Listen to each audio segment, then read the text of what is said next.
join us, that's fine. So I'll just go ahead and start then. This is to the guest speakers from the county that are here tonight. This is the Hunter Mill Land Use Committee, which is an advisory committee to the Planning Commission and the Board of Supervisors. And our membership consists of people from around Hunter Mill District. I'll just ask the other two that are on the line to introduce themselves. I'm Stephen Charney, I'm the chair, and I reside in Ruston. Anne Marie? Your microphone's muted. Right, there we go. It's different on every interface where it is. I'm Anne Marie McKinnon. I am in Vienna, serving on the Hunter Mill Land Use Committee. I'm Ed Umbrell. I'm from Herndon.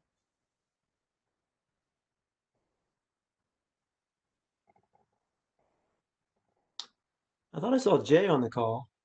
Yeah, Jay.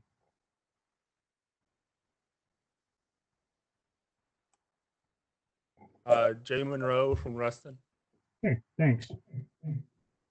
Okay, so we might as well go ahead and get started with the presentation. I don't know if there are any community members on the call or on the that are attending the meeting, but we'll get to community input a little bit later on. So, yes, are you going to take the lead on this?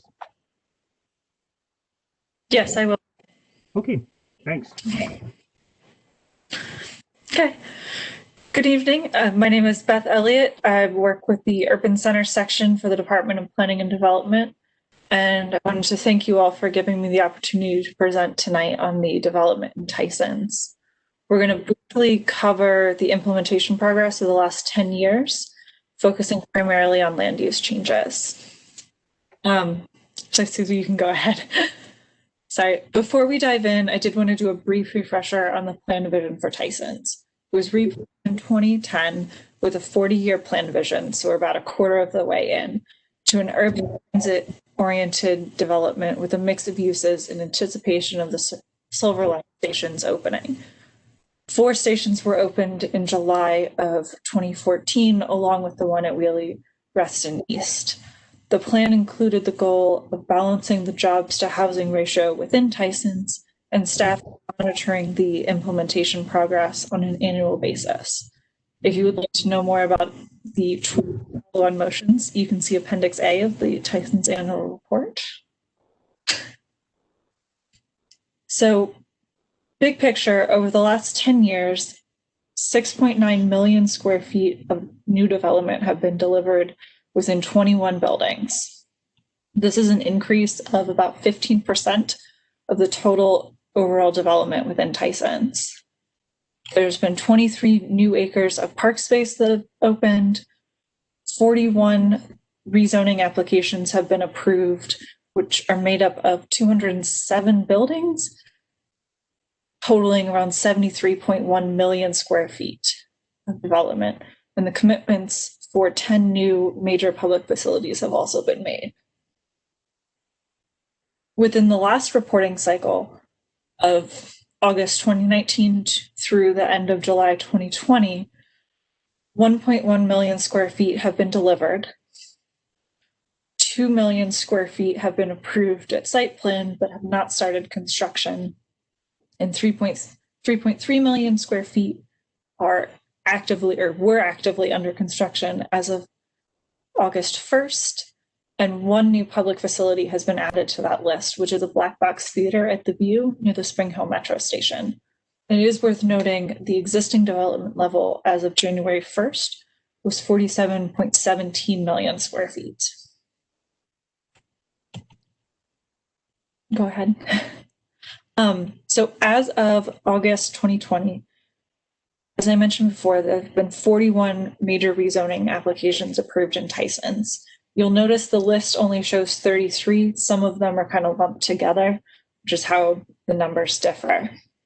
And if you want one quick visual measure to show how successful the plan has been so far, this is a pretty good one. You can see the green is where all of the applications have been so far. And they're mostly clustered around the 4 metro stations. Starting from the west, you have Spring Hill, Greensboro, Tysons Corner, potentially to be renamed to Tysons soon, and McLean.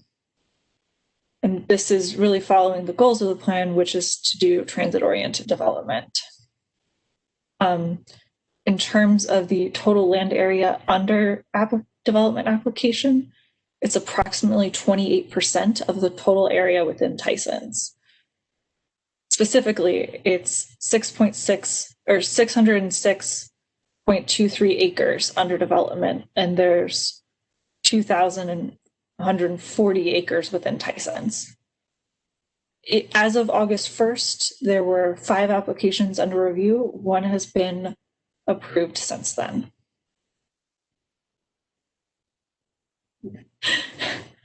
So as this table shows, there's been substantial growth within Tysons, and the mix of uses has shifted over time. This is implementing the goal of the plan, which is to shift away from auto-oriented uses such as car dealerships and more to balance the ratio with housing. And you can see there's been a 15% growth. I do want to note that the over 3,000% jump in government and institutional is because of the repurposing of an office building for the basic school. So it's not that major new schools have been implemented that is a private school. But we're getting there. So this graph really shows the projected to existing development levels within Tysons, including projects that are under construction or anticipated to begin construction by 2020. And as you can see, the red line shows where the development curves have been going, and the blue is the planned. Obviously, the plan does not relate to the reality of actually implementing things, which is why it's got off to a more even pace than development has. But it is worth noting that we're about 6 million square feet below the capacity of the plan right now. And that's out of a total of 57 million square feet. And we're about a quarter of the way through implementation. Go ahead. So as you can see here, the changes in the residential units and population between 2010 and 2012 are reflective of the change in the jobs to household balance of going from 11.7 to 1 in 2010 to 6.4 to 1 in 2020, the goal of the plan being 4 to 1. So there's significant progress, and there's a huge amount of growth in the number of residential units. Go ahead. Yep. Okay, so within the last year, we're going to go a little bit more in depth on the construction progress. So within the last year, 4 buildings have been implemented. All 4 were at the borough, which on the green map from a handful of slides ago is labeled as number 18. So there's 3 residential units with 710, or 3 residential buildings with 710 units, on top of a flagship Whole Foods and an office building with ground floor retail across the street from it. You can see some of the photos of what that is in case you haven't been out recently, given the pandemic. You can go ahead. So as of August 2020, there were 3.3 million square feet of development under construction. Since then, I believe Highland District Building B has opened, but that's about evenly split between residential and non-residential uses. And it's about 7 buildings or blocks, depending on the development. You can see here one of the buildings near the Future Mile, Hanover, is under construction. And so while we don't have a crystal ball and we can't predict the future, There are 6 buildings that have approved site plans that as of August 2020 had not commenced construction. 2 actually have already, the Mile Building A and Tysons Central Building A. And typically having a site plan approved is a decent indicator that construction is imminent. It does depend on the market, but it is interesting to note that even during a pandemic, 2 of 6 have already started within 3 months. Go ahead. So the following slides are going to focus on some of the other plan elements that are tracked within the annual report. We're not going to get into any granular detail on this. I'll leave that in case you want to invite some of the other agencies that are more familiar with those to one of your meetings. But we're going to start with transportation, specifically the Grid of Streets implementation. The Grid of Streets is a critical component of successful plan implementation.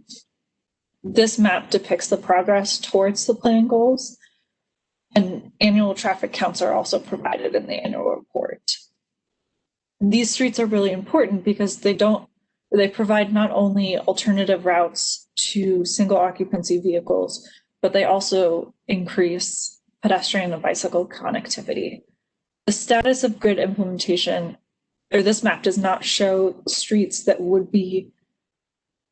are part of the long-term plan, but aren't where development has been proposed yet. So that is worth keeping under consideration. So some of the blank spots are just because nothing's happening at those locations yet. And it is also important to note that land use and transportation are very inextricably linked in the plan. And the grid is designed to come online phased with new development. Prior to COVID, transit ridership was generally increasing and single occupancy vehicle use was decreasing, but we did hit a pandemic earlier this year. DOT conducted traffic counts as usual in April, and that will give us a very interesting baseline for future evaluation and use and decision making. However, it was while 2 of the metro stations were closed. Next one. So many of the transportation projects that were identified in the Tysons Metro Rail Station Access Management Study, or TIMSAMS, have been completed already, 34 of the 40, which is great. And they're primarily focused on pedestrian and bicycle connectivity from the existing surrounding neighborhoods into Tysons and to the Metro Rail stations.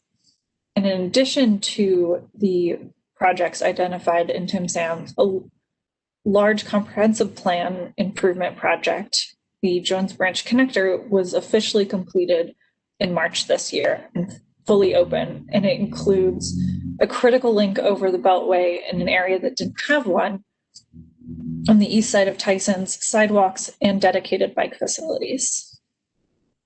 Go ahead. And closer, or within the Hunter Mill district, Vesper Trail was another one of the projects that was identified in the TIMSAMS study. It's a 0.4 mile shared use path. It's the first lit trail within the county. It connects Central Tysons, specifically Vesper Drive, to the Spring Hill Metro Station through and near a number of development applications, including Cars and Sunburst, which we'll touch on later. It's on board-owned property and within a Dominion easement, so similar to the WO&D trail in terms of the easement. Go ahead.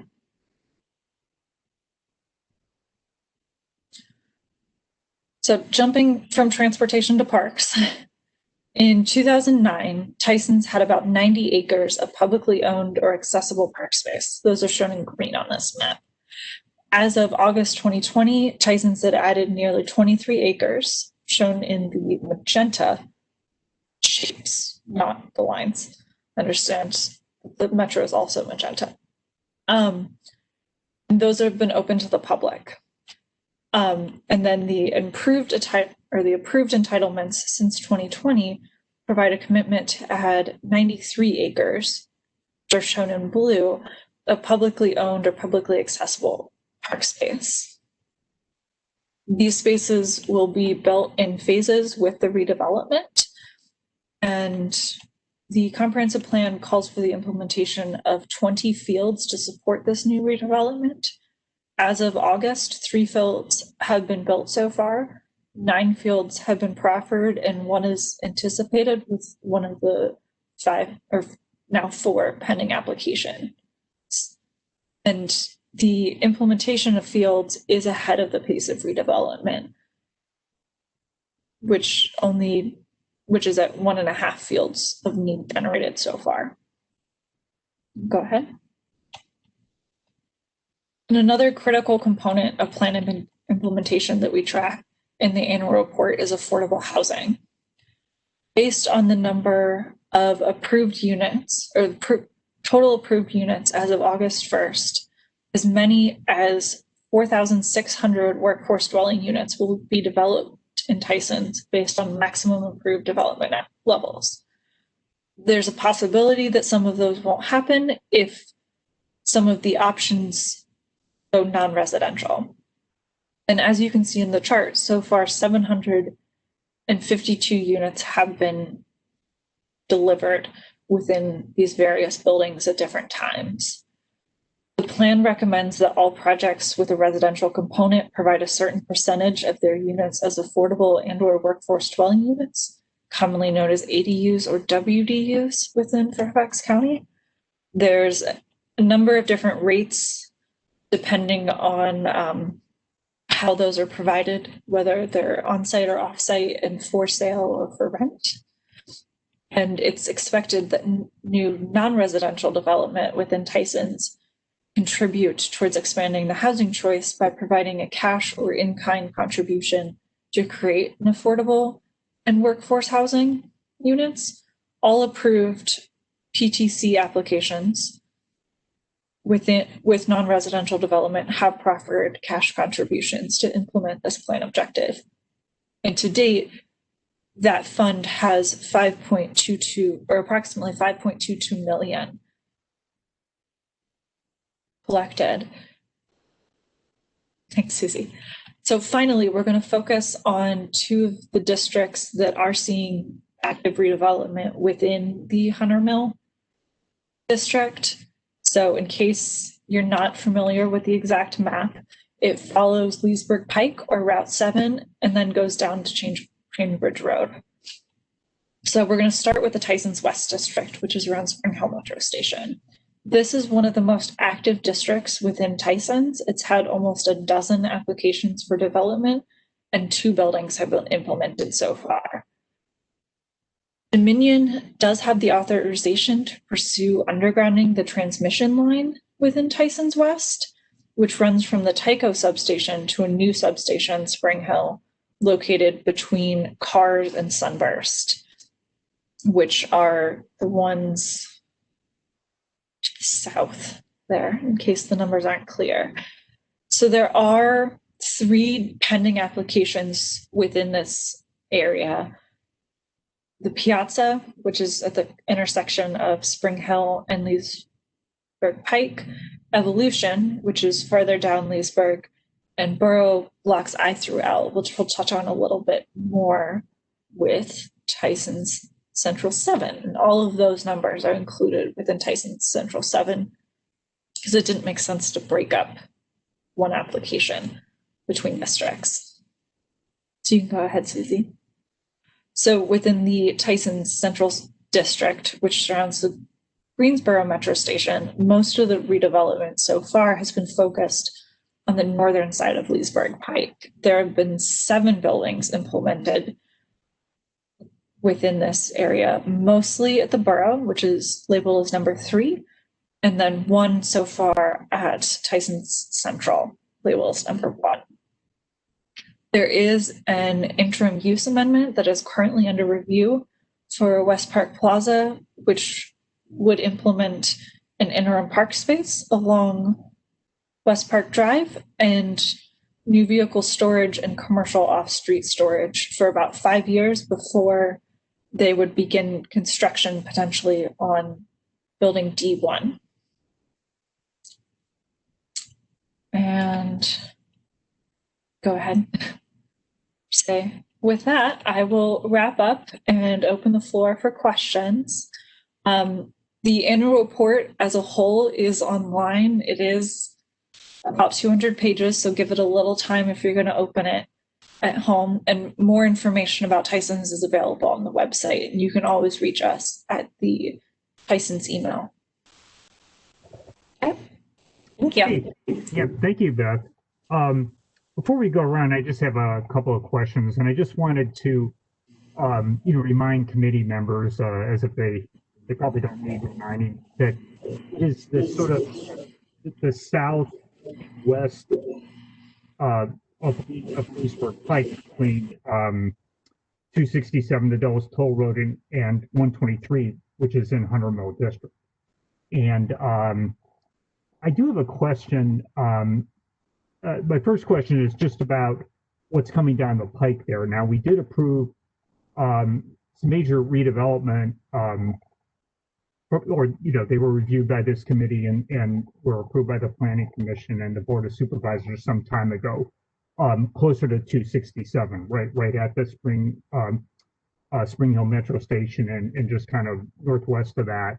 And I have to confess, usually when I go through Tysons, it's on the Metro, which I haven't going into DC, and I haven't been on it since very, very early in March. So that's how I kind of keep up on development in Tysons. And, but, the last time I went through there were just those two one-story retail buildings that have been constructed near the Premier, near the Sheraton Premier, right? Premier, is that what it's called? And that's it. And we were expecting more, there's supposed to be more residential as part of that development. In any way, so is there anything that has happened, in the past 6 to 9 months with respect to further development on these approved projects?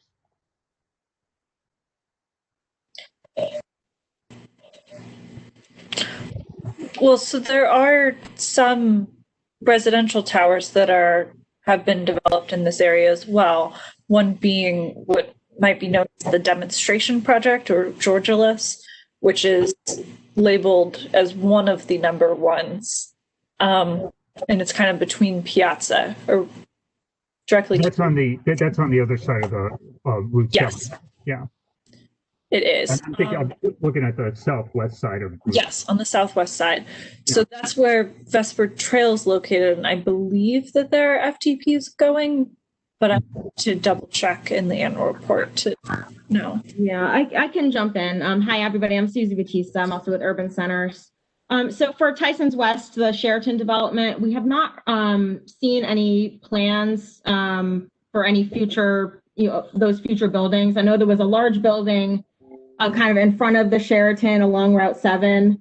At one point, they were trying to phase that into two. It was one large building. They were trying to see if they could kind of do it in phases. But I think logistically, it wasn't going to work out. But other than that, and that was well over a year ago that we had that discussion. And I know they do have those interim buildings on that pad site, which will be a future office building, or Ashgrove, kind of heading back to Ashgrove at that corner at Route 7.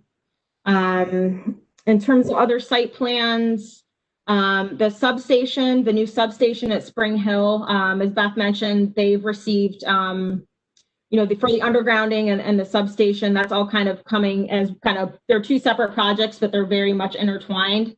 The substation has, I think they have a basically approved site plan for that substation. And when I was out there, not maybe a week ago, Dominion was out there looking like they're starting to do some potential earthwork there soon. So that substation, that's kind of split between the Cars and Sunburst applications along the Dominion easement on board property should be starting soon. I haven't seen much else on that side, frankly. Okay. In terms of those redevelopment projects, yeah. Okay, and just one other question. This is closer to Spring Hill. I think it's in front of the building that's called the Adair. I believe that's what it's called. There was a one-story building there. I think it was a furniture store or something of, like that. That was torn down some time ago, and I know there's big development that is that has been proposed for that site. I read about it occasionally in the Washington Business Journal, actually. But is anything happening there as an application been submitted? I don't think you showed one on your in your presentation. Yeah, I think that site you're speaking of is now part of the View. I think that was part of the original Georgialist application, but then they took it out of that and put it into the View property. We have not seen any site plans thus far for the View. They do have final development plan approval for several buildings, but in terms of site plans and development pipeline, I couldn't tell you. We haven't seen anything come in yet. Okay, thanks. Sure. Okay, well, why don't we go to we'll go around to the committee then. Anne Marie, do you have any questions or comments? I do. As the Dominion substation, along with Cars and Sunburst, did come before the Hunter Mill Land Use Committee. I honestly, I think it was a goodly 5 years ago, and I remember them being informational briefings. I don't recall if they ever actually came back to us for any element of recommendation, but even back then, Dominion was sort of hinting at the undergrounding and giving some somewhat renderings of what they thought it would be like. Are you saying that they did opt for the underground construction of that substation? So the substation itself will be above grade. The transmission line, the part that comes from the View across will be undergrounded on the portion of the View. Mm-hmm. And I think there'll be a transmission, and we can certainly connect you to get you the plans if you're interested in seeing them. But I believe there's going to be a like what they call like a transfer pole. So it would come, and then there'd be a pole, and then it would transition, back to overhead. So I don't think the whole thing is going to be undergrounded, but again, I'm not entirely sure. But we can certainly get the plans to you. Oh, this is a question that just came to mind. Is the undergrounding of utilities part of design requirements in the Tysons plan? So yes, we do underground utilities. Yes. And so part of the discussion with the View was how are you going to manage these wires? Because obviously they're very large and overhead. And so I believe, and Chris can jump in here too, because he worked on the Dominion side of things, Chris Caperton from DPD, to try to figure out how they were going to do that, because the county was not, obviously we weren't in a position to assist financially with that kind of undertaking. So I believe the developer approached Dominion, and they were able to establish a pilot project for undergrounding through the state legislation. So that project was blessed. And so that's how they're able to proceed with that as a public project through the ratepayers for Dominion. I have a bunch more questions, Steve, if that's okay. I do want to send my kudos on the Vesper Trail. We had occasion to be eating at the Potbelly. This is a bunch of months ago, before the pandemic, and it was 7:30 in the morning. We were having breakfast, and Potbelly is somewhat below grade, and there were people using this trail in both directions, both going to the metro and some coming off the metro. And it was remarkable. I mean, it was maybe a coldish November day, but it was fantastic. So, compliments for making that happen. And I think the lights are a great addition. It'd be really neat to see that in some other places to really facilitate the use of trails for commuting. We have one friend who uses the Ash Grove Trail and rides a bike from her home that comes just off of Old Courthouse Road. So not truly in what you all consider the Tysons neighborhood, but from a homeowner standpoint, it's certainly a doable bike ride to commute to the Spring Hill Metro, put your bike in one of those lockers, and then hop the metro, in a normal world. So I compliment the lights, and that really would be helpful just, for safety. And so you're not relying on your little headlamp. Okay, here's my next question. I read an article, was floored to see in this article that Tysons contains no civic buildings. There are no churches. There are no supervisor district sub offices.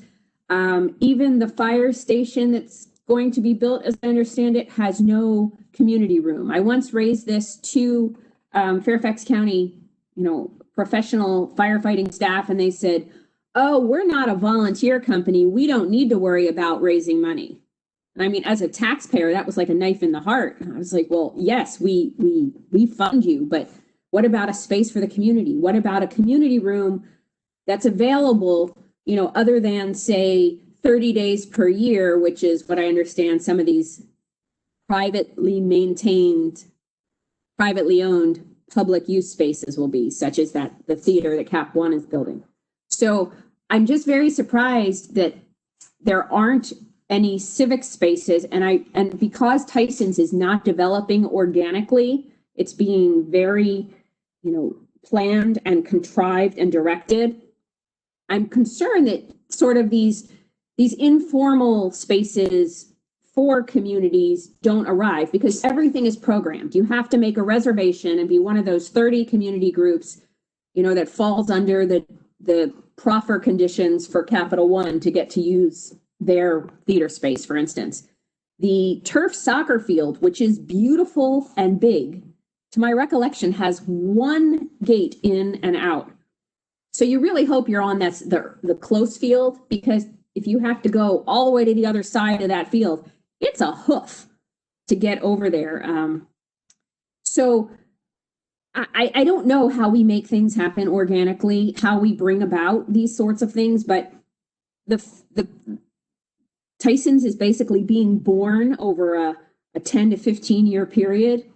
And so in a sense, it will uniformly age. So it's hard to know if we're ever going to have any of these civic spaces. So here's my question. Are there any, bubbling up of these civic spaces? I know one of the sites is supposed to provide space for an elementary school. I mean, in a sense, they're civic spaces. Again, those are highly programmed and highly controlled spaces.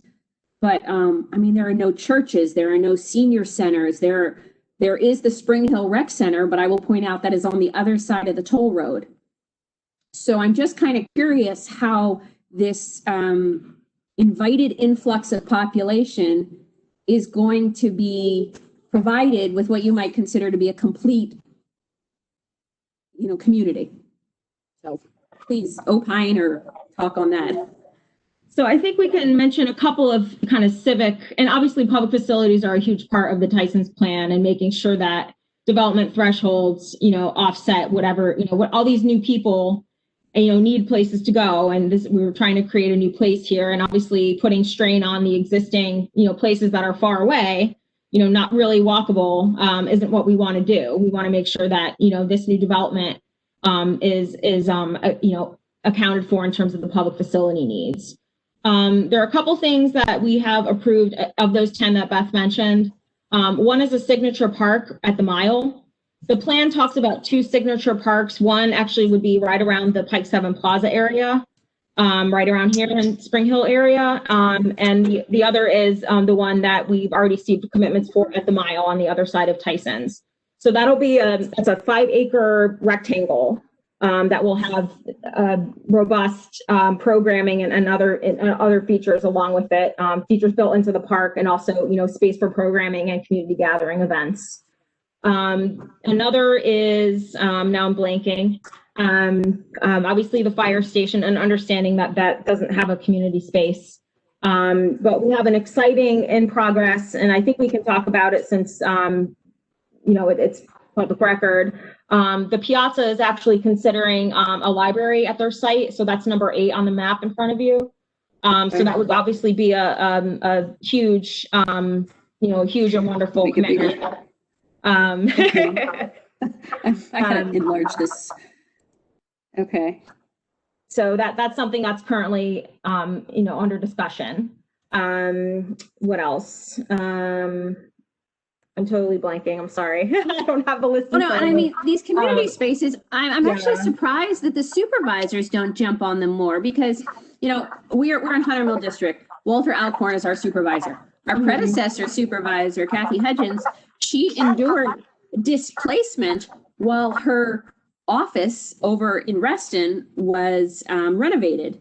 And they ended up, she has this, traditionally she had this holiday meet and greet. It's a different world now, but she moved it to the Vienna Volunteer Fire Station. So she moved it out of Reston into Vienna, in the town of Vienna, upstairs in their volunteer fire station, because there were no other community rooms, that were gettable. And for the life of me, I can't understand why these supervisors, every time a new fire station comes before them for authorization, when these fire stations are built on, there's one at the corner of Beulah Road and Route 7 that's built on 10 acres. Nope, not a community room in it. I mean, I would be annoyed as a supervisor that I don't have more spaces to meet with my constituents without, dragging them over to Reston or something like that. So the library, that's great to hear, because that will have community rooms where, your kids can do whatever, the reading hours, and then the community groups can borrow it for presentations, and the little reptile folks can come in and, do their displays. But I don't know. Each of these facilities is required to have, has their own internal community rooms or fitness centers. And we get these insular communities that are kind of self-contained. So we end up siloing our developments, and I don't know, it never quite creates the sense of community, and Tysons is still dead on Sundays. So, okay, it's enough out of me. There's other committee members.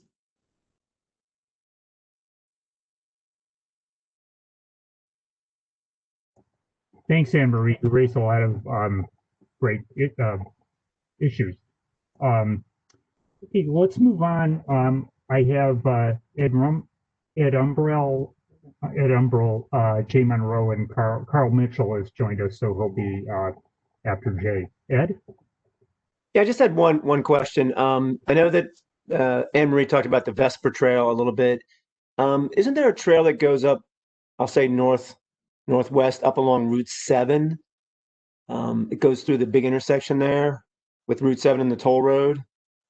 Does that have a specific trail name, or is that just kind of a pedestrian connectivity across the toll road?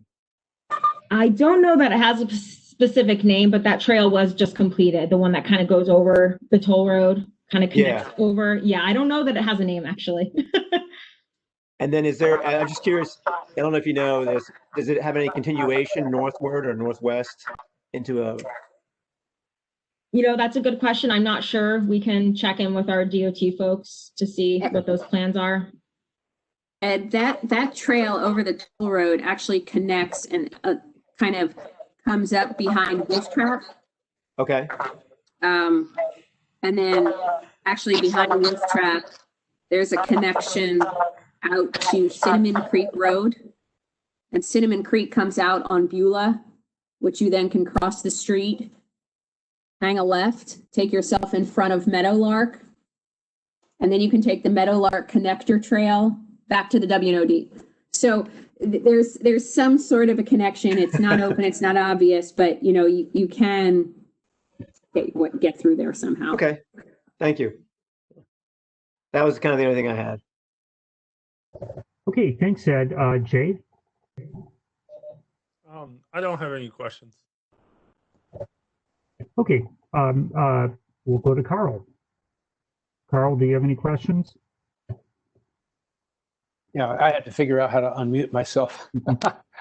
I apologize. I've been having problems with my internet, and I keep losing the connection and then getting back in and hearing another minute or two, and then I fall out again. But knock on desk. Hopefully, I'll stay connected for a few moments. One of the main things that's occurring to me is that this looks a lot like the Reston Town Center. And the reason I say that is that in an era when you go downtown in DC and everything is green, there are rain gardens, there are green roofs, there are all sorts of ways in which the texture of the development, even as intense as it is in some of the newer sections of the district, is much greener and much more stormwater friendly. I can't say that I've seen much or any of that in the development that's already been accomplished in Tysons. And that is also the case in the Reston Town Center, which is profoundly disappointing from a progressive county, but even more profoundly disappointing in a progressive community like Reston. But perhaps I'm missing because that's not part of the presentation. So maybe we can get some input from the planning department on what on what that aspect might include by the time this is built out. I know the parks are parks, but it's buildings and concrete and granite and then a park. It's not integrated in a way that a lot of development these days is beginning to be. So I'd like to see if there's some movement in that direction, because that has more to do with what the developers plan than what's mandated for them to do. All right, thanks.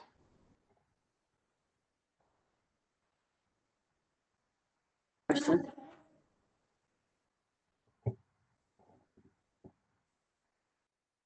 I have one more question. Does anybody want to respond to Carl's comments? I'm sure. I'm happy to respond to that. So the Tysons plan, there is a very, very high bar in terms of stormwater management. It does require 1 inch of retention, which is well above other areas of the county. Obviously, environmental sustainability is a large part of the plan goals as well. So yes, individual developers are being held to those standards, and we take that very seriously. I mean, they'll come in and say, okay, we got to 0.9, and we'll say, no, like you have to go back and try harder, get more creative as to how you're going to meet these goals, because it is very important. The plan does provide, and we were charged by the board to be flexible. So it isn't necessarily like a prescriptive way that developers have to get there. We are very flexible with them in terms of wanting to use like the newest and best, technologies in stormwater management. We don't want to tie anyone into like old things, by being too direct or specific about what they can do. But our staff engineers and site development and inspections division in our land development services group, they review the plans very, very, very. They're just very, very good at reviewing those plans and making sure that all of the measures that the developers are proposing to do, are appropriate and will work to meet those goals. I think, is there anything else more specifically that you wanted to hear about? Obviously, we have green building requirements, streetscape, bioretention, trying to make sure that the developments are kind of working as a whole. Things like water reuse and all of those types of things are included on several developments as well.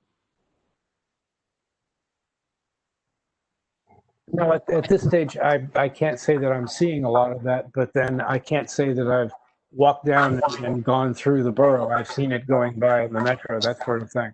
I just haven't noticed a lot of it from, the car window at 30 miles an hour. Yeah. And at this stage, it's encouraging what you're saying, and I'll probably defer anything else until I get a chance to do a pedestrian evaluation. I think if you walk around the borough, you'll see the bioretention pits, street tree pits, and there's also parts of the park that are really. Last time I was out there when it was summer, the plant material, they did a really nice job with the planting in the park, and that's actually a bioretention area as well. So you can kind of see the parts and pieces. Another good one, if you're on the other side of Tysons, is the Commons. Bath Kingston, I think is the name of the building. They have a very large kind of park bioretention space that has a gazebo and kind of terraced bioretention features. So that would be another good one to kind of go and look at to see kind of the plan in action. Okay, good. Thank you. You're welcome. Okay, thank you. Let's see. Chris Caperton is on the county's team, correct? Yes. Yeah. Okay. I don't know if Chris, do you have anything to add?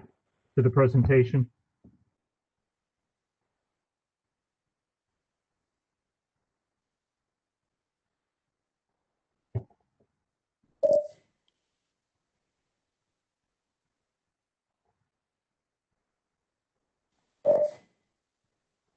So, I believe he's unmuted, but I can't be 100% sure if he's issues or not.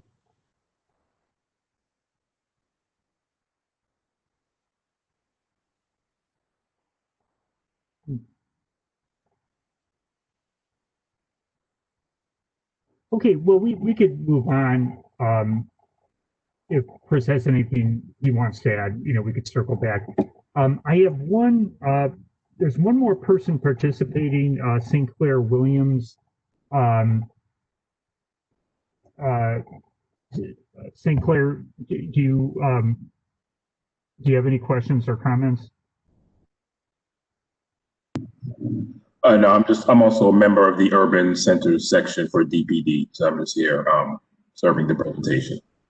Okay, great. Okay, well, any additional comments or questions on the part of the? Yeah, Anne Marie has a follow-up question, I believe. Sorry. Okay, great. I do. More civic space questions. There was a question about who would be providing police service in Tysons. I remember because the McLean station, though it's down 123, is a hall. Where are those discussions? So we are discussing with police the possibility of a small, I wouldn't call it even like a substation, but more of like a landing pad for the police. They do have, they are operating out of the Tysons Corner Center currently, but they are looking for auxiliary space as well. From what I understand, it's under discussion. There's a lot of considerations to, kind of location and co-location, what other public uses they might be able to kind of co-locate with, versus some that might not be, the best options. And also kind of proximity to that existing facility. Would that existing facility in the mall go away? Or kind of depending on what the scale and scope of a secondary option might be for them.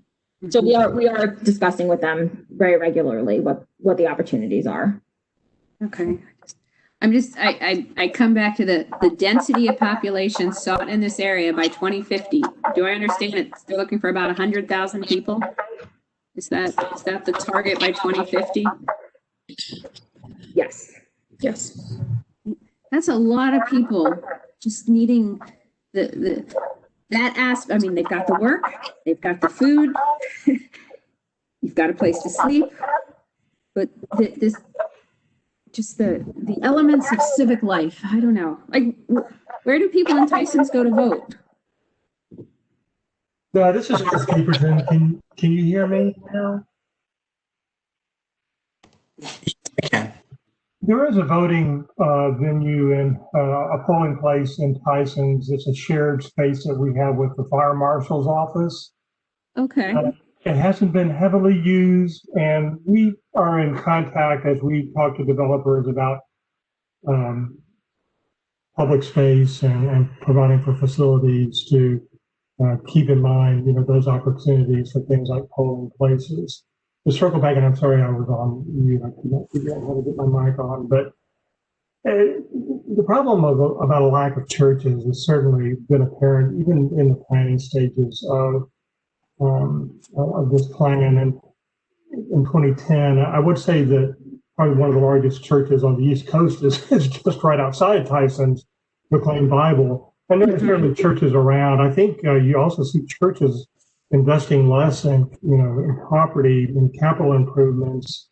So I don't know that there aren't churches in Tysons, but you're right, there are no church buildings, and church buildings do contribute to civic life for sure, as they do all over Fairfax. I would also say that our planning director, Barbara Byron, has encouraged staff to look for opportunities for siting a community center on the western side of Tysons. It isn't in the plan, but I guess it's been discussed. It was something that Kathy Highton was interested in. And so that's a facility that we had some conversation with some applicants in that West District, but we're going to continue to look for opportunities to create a community center. You're right. 100,000 people is a lot of folks. The thing about police stations and schools, we have enough lead time to understand, when we need to begin looking for land, reserving property for future uses and/or finding partners that can help us co-locate facilities, much like Supervisor Faust's office in McLean with the police station. Mm-hmm. So I know the Capitol facility is looking at property in Tysons. They have their eye on some parcels, and they obviously have a specific need for how much land is needed for a police station because you have to park a lot of cars, and that doesn't have to be surface. That could be in a garage too. So we think that there are going to be opportunities for developers to partner with the county to provide facilities. I mean, that elementary school, as you mentioned, is certainly on our radar as the population grows. And we work closely, and Susie and Beth and St. Clair work closely with schools and their projections to make sure that we're monitoring the data to ensure the timely delivery of these facilities. The Container Store, that building, I know was acquired by the county. I had thought at some point it was just to be cleared for road right away, but what is the plan for that facility? I mean, I'm just thinking of things that might be within the county's asset database.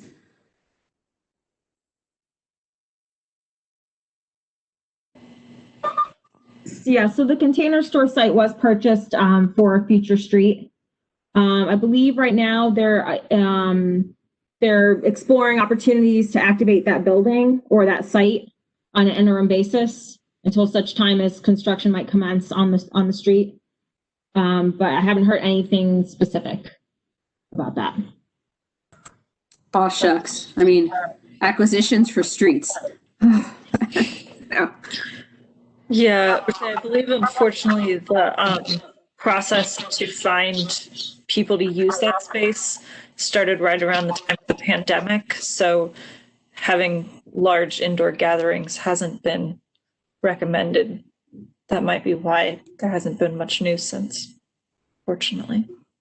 I mean, this is a catch-22 because the land, thanks to the efforts of Fairfax County, has been made so valuable.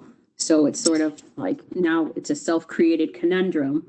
I mean, I will say one thing that I find fortunate in Tysons versus Reston is Tysons does have extreme diversity of land ownership, whereas Reston, I think now is struggling with this, uniform master owner / developer who controls much of what's seen like in the core of the town center. So Tysons does have that going for it. So, well, thank you.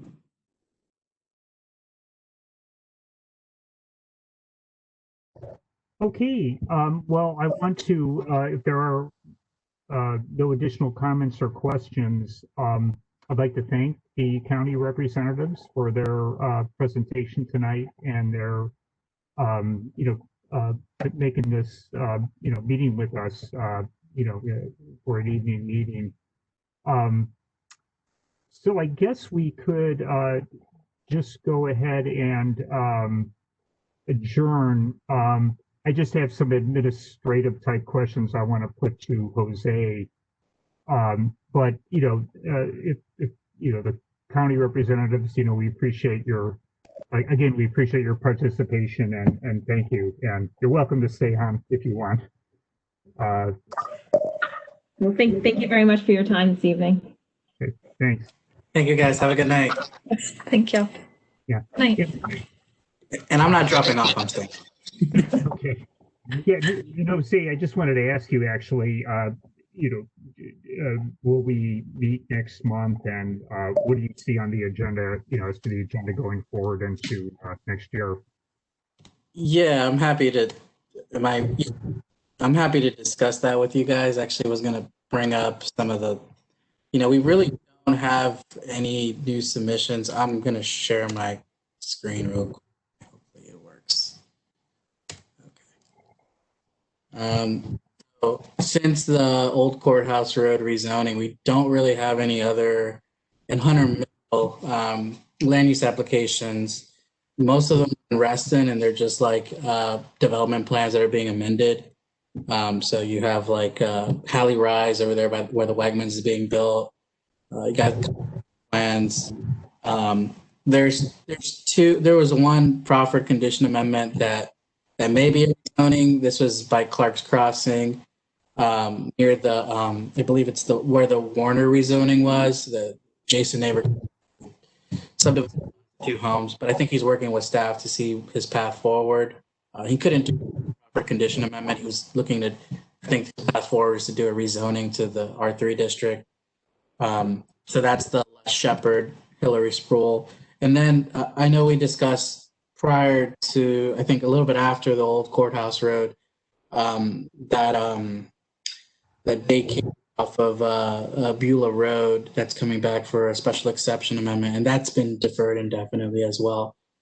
So there are no land use cases accepted so far for outside of Reston. Kind of the answer. Okay. Okay, thanks, Jose. So it sounds like certainly at this point, it looks like we will not be meeting in December, and we'll see how how things go going into next year then. So, okay, well, thank you everyone. Happy holidays, happy Thanksgiving. Even under these, the limited circumstances that we're living under right now, and we'll probably reconvene at some point early next year. Hopefully.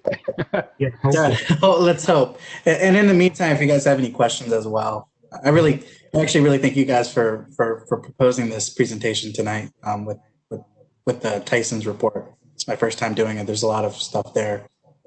So I thank you guys for that. No, thank you. Okay, well, thank you everyone.